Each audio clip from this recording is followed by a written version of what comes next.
Las guerras son un peligro constante. Falta solamente prender la tele y ver cualquier noticiero para darnos cuenta de que hay una guerra por aquí, otra que está estallando al otro lado del mundo, y esto ha sido así a lo largo de la historia. Por eso tenemos que preguntarnos qué nos dice la Biblia acerca de la guerra y aún más, cuál debiera de ser la actitud del cristiano ante la guerra. De eso vamos a hablar en este Shell Verbum Podcast número 3.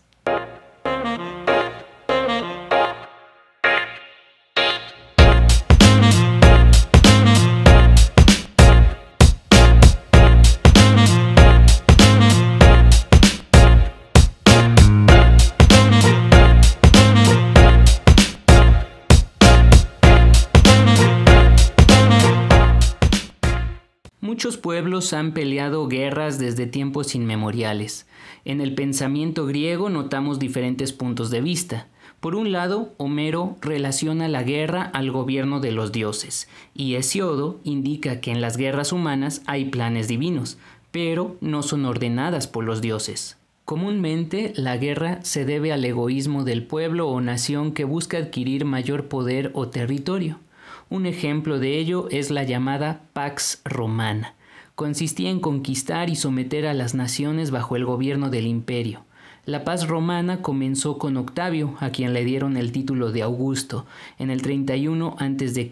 A través de ella se unificó Roma y duró hasta el 180 después de Cristo aproximadamente.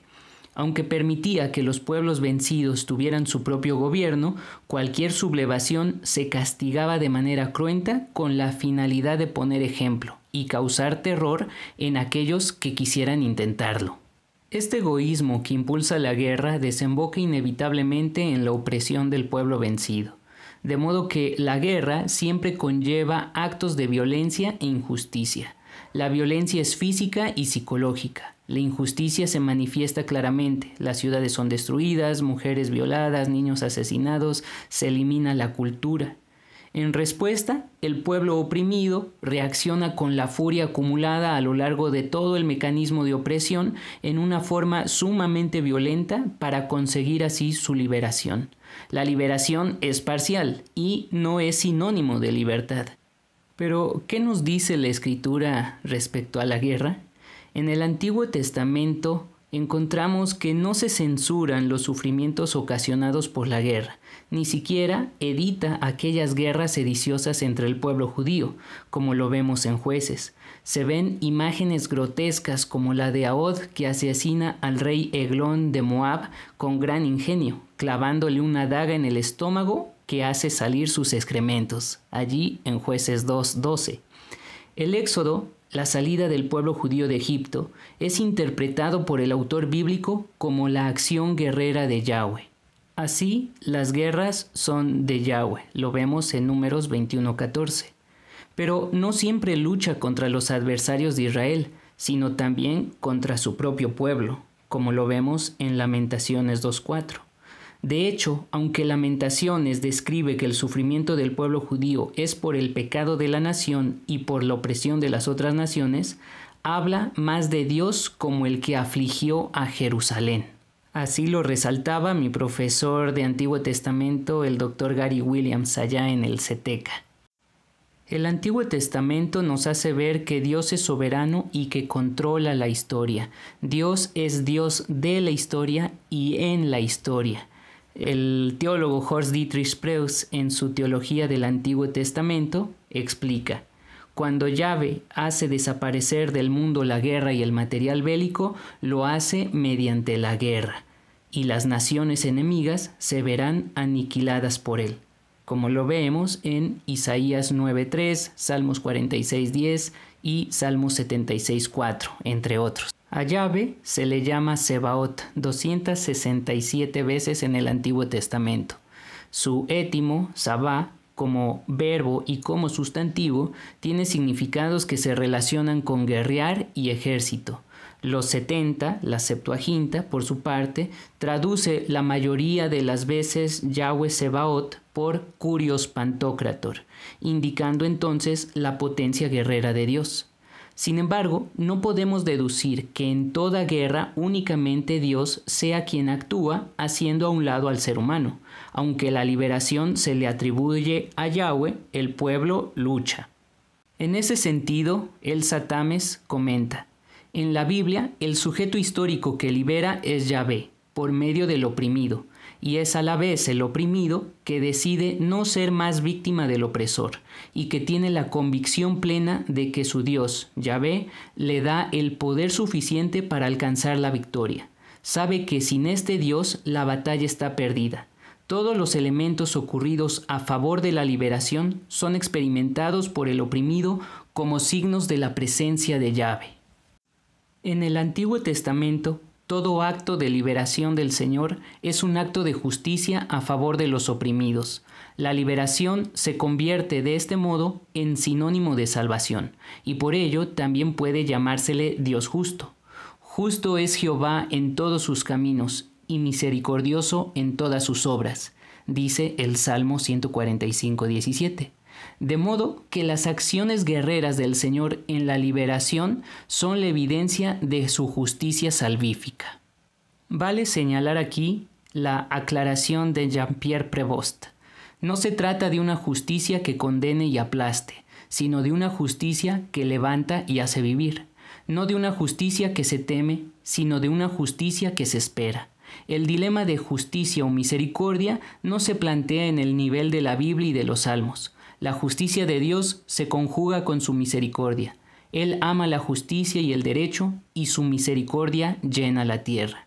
Salmo 33:5. La esperanza de la libertad se incrementa con el pasar de los años y con el avance de la injusticia que oprime. Así, en el Nuevo Testamento, la figura de Cristo, el Mesías, toma relevancia, pues se espera su salvación. Durante ese momento histórico surgen algunos partidos que desean liberación. Entre estos encontramos a los celotes revolucionarios o a los llamados hijos de la luz en las comunidades ascéticas que se preparaban para una batalla cósmica siguiendo al Mesías. Por eso es que Jesús no cumplía con el perfil del libertador que se tenía.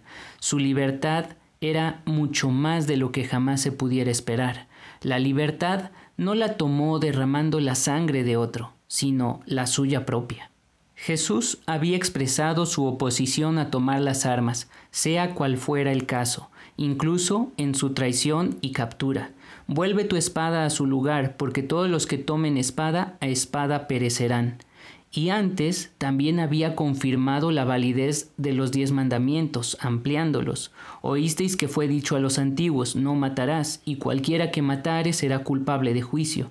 Pero yo os digo que cualquiera que se enoje contra su hermano será culpable de juicio, y cualquiera que diga necio a su hermano será culpable ante el concilio, y cualquiera que le diga fatuo quedará expuesto al infierno de fuego.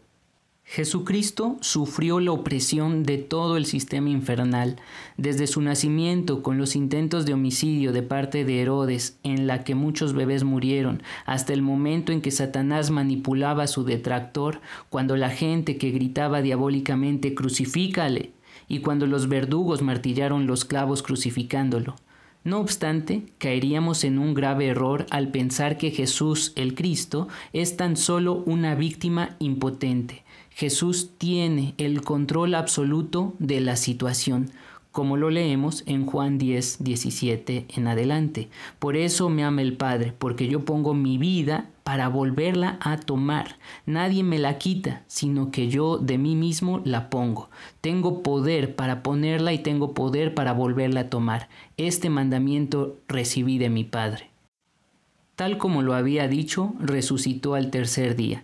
Esta es la demostración absoluta de su total soberanía y gobierno sobre toda esfera celeste y terrena.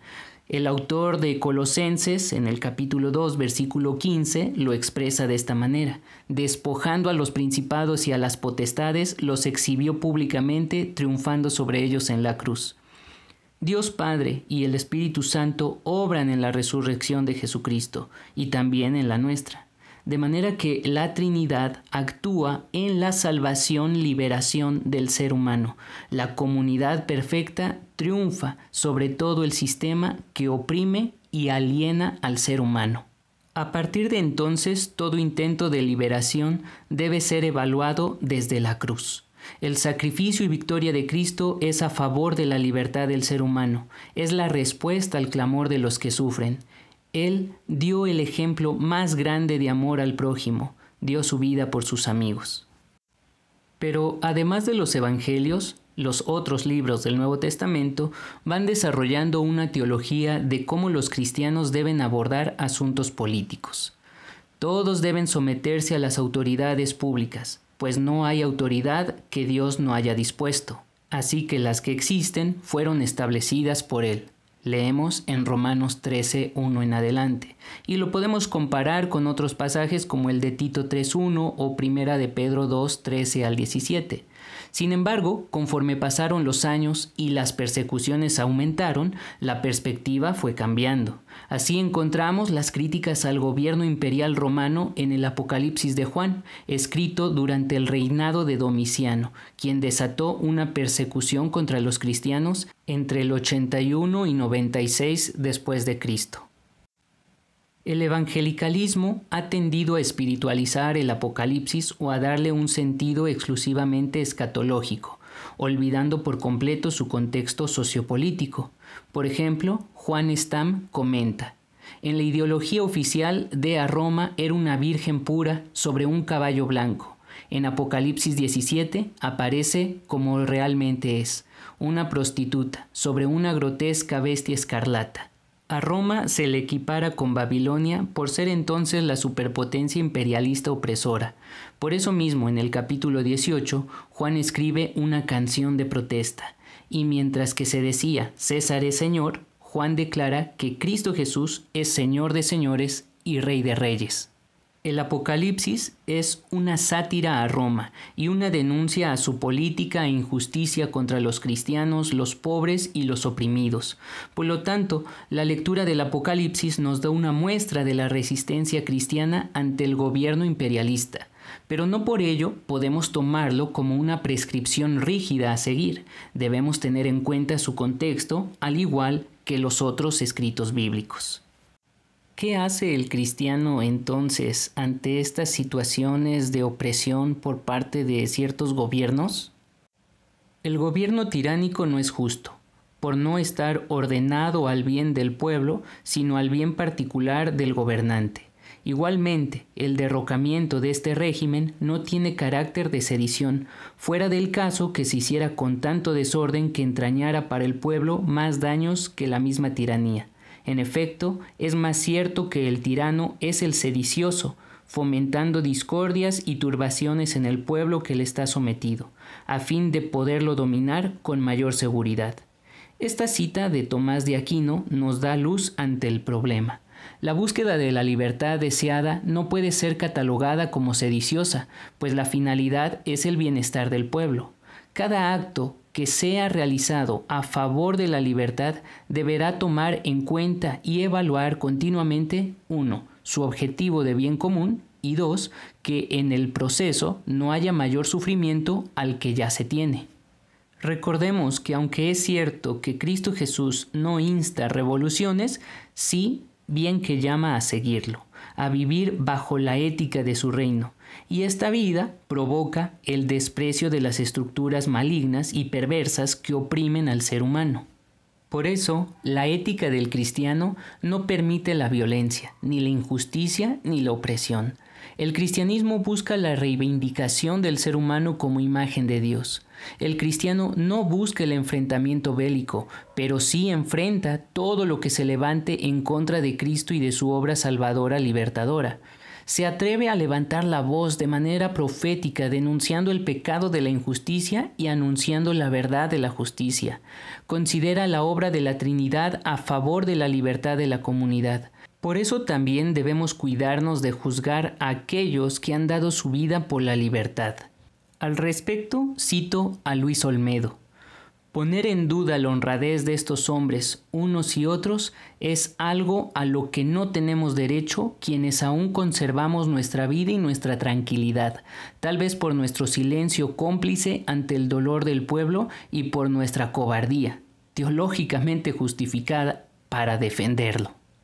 Si el cristiano, al leer los artículos de periódicos o escuchar los noticieros que muestran las injusticias políticas, económicas o sociales, no responde conmocionado, sino que lo observa como algo natural, está totalmente desensibilizado. Y aún peor, cuando ve los improperios de su pueblo por parte de las instituciones gubernamentales y no hace nada, participa de aquel pecado social. Espero que no hayamos cerrado los ojos tanto tiempo que ya no podamos abrirlos ahora y ver los padecimientos de nuestro pueblo por causa de la injusticia. Que el Señor nos ayude a perseguir y hacer todo lo que esté a nuestro alcance para manifestar su justicia a un pueblo que tanto lo necesita.